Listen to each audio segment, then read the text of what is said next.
If you want to stay up to date with all current hip-hop events and releases, make sure to subscribe and turn on notifications to become part of this community. So we just got the 2021 XXL Freshman Class. I'm here to talk about, every person that's on here, give my opinion on them, and kind of, talk about where the XXL Freshman Class is really headed. I remember making a video about this last year when that class came out, and I said that that was a step in the right direction because, XXL wasn't just looking at who was, doing the most numbers, but was actually looking at who's coming up in different cities, who's really making some impact and some waves.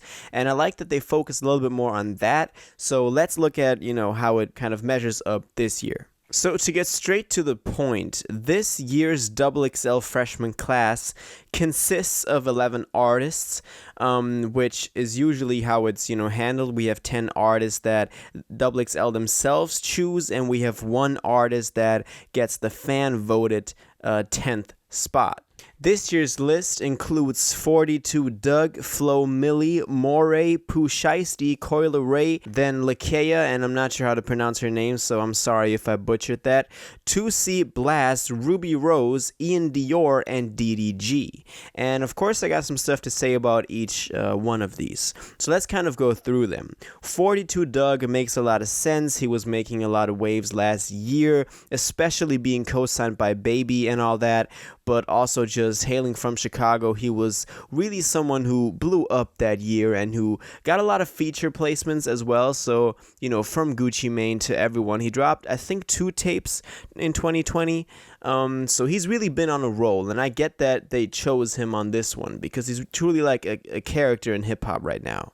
Flo Milly is someone who I've had my eye on for some time now. I never really got too much into her music, but of course she's had like a big hit with that Snot feature, and that makes sense too, even though this is kind of an obvious pick. And there's kind of like one criticism that I have, because there's a lot of female artists on here, and there's nothing wrong with that. That's also what I said last year. In itself, there's nothing wrong with this, but it's just the fact that there are less female artists in hip-hop than there are male. That is just an objective fact. And the fact that they, chose almost half male, half female placements on this list, I think rather stems from them being like, yo, we need to have some females on here, otherwise we'll get some sort of backlash. And they didn't really look at the talent. Now, I'm not saying these artists are bad, but some of these, especially later on, Ruby Rose or Lakea, which I still don't know how to pronounce her name, but I listened to some of her music. I'm just not sure if they really would have made it if it wasn't for a certain female percentage that they needed to have in here. But it's all good. I'm not like, I'll give him the benefit of the doubt. Anyway, Moray is someone who we've seen blow up with that Quicksand track that was just in ads everywhere. He was also featured on J. Cole's album, The Off Season.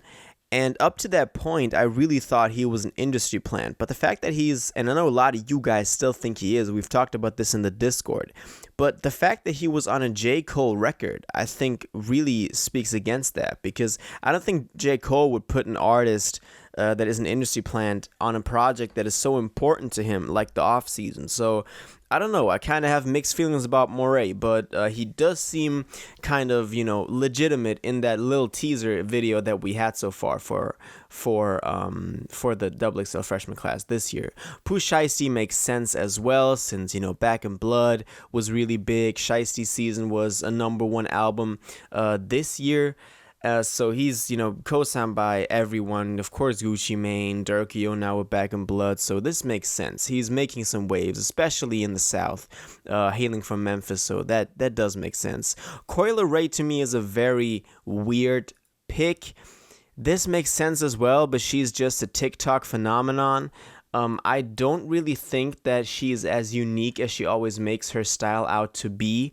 I don't think she really brings anything to the table in terms of actual musical talent. I think she's rather just a product of this new generation and people hyping up stuff, kind of the music that she makes and the stuff she posts. So I'm really not too happy about that. Lakea is someone who I looked up and I actually don't mind too much, although I haven't heard from her before this list, so I can't really say too much about her. But as I said, I don't know if this was really a legitimate pick based on who's having impact this year, who's an up-and-coming artist. But yeah, it's just whatever. 2C is someone who I think deserves this spot as well. He's been really on his grind this past year. Recently also dropped an album. Go listen to it if you haven't yet. I'm really happy Blast is on here. I only know him from features mainly. I know he had a feature with Russ. I know he had a feature with Ty Dolla $ign and also Draco the Ruler. So I know that he's been making waves, and I really like his style. I like that style of hip-hop. I also listen to some of his solo music, and yeah, I like that. Ruby Rose is someone who dropped the album this year or last year too, which did pretty good. She's kind of like hailed in like the female hip-hop scene. She got a co-sign from, I think, Cardi B. So this does make sense.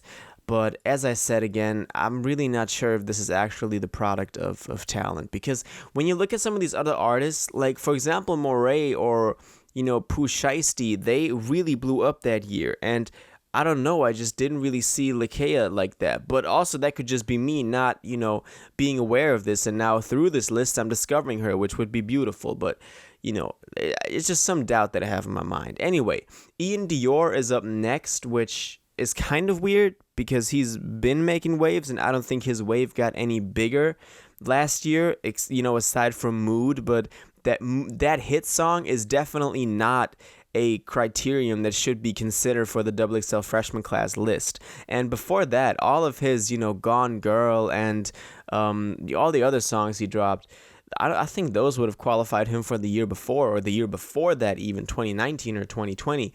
But to see him on here is just weird. XXL sometimes picks artists that are way past their hype. And I don't see Ian Dior getting up to that hype anytime again. So kind of weird to me. Doesn't seem that kind of justified. And DDG, I think, is funny because he dropped an album with OG Parker, which did not that good. It sold less than he expected, less than I expected, but he was the fan voted 10th spot, which I think is cool. This is kind of a sign that he still has that community behind him that he built through YouTube, and I think that shows how important community really is and fans really are. So while I'm not too happy about this list, I thought last year's was actually better. I don't think it's that bad either, because there are some artists on here that I haven't actively listened to before and that maybe I will check out more, like Blast, like Lakea, like, Flo Milly even, because before that I only knew her from the features she did and some of the top songs she had. So yeah, I actually don't mind this too much. Ian Dior is weird. Coil Ray is kind of weird. So I don't know how to feel about those, but all in all, it's not bad, but worse than last year. That's my thoughts on this. Now I want to know what you think about this. What pick did you think was the best? Who do you think is missing on here? And who of these artists are you now going, to check out even more? Let me know in the comments down below. If you watched this video to the end and liked it, and you want to stay up to date with all current hip-hop events and releases, make sure to subscribe, turn on notifications, hit that like button, and go follow my social media and blog down in the description. It really helps me out. Until the next one, y'all have an incredible day, and y'all take care.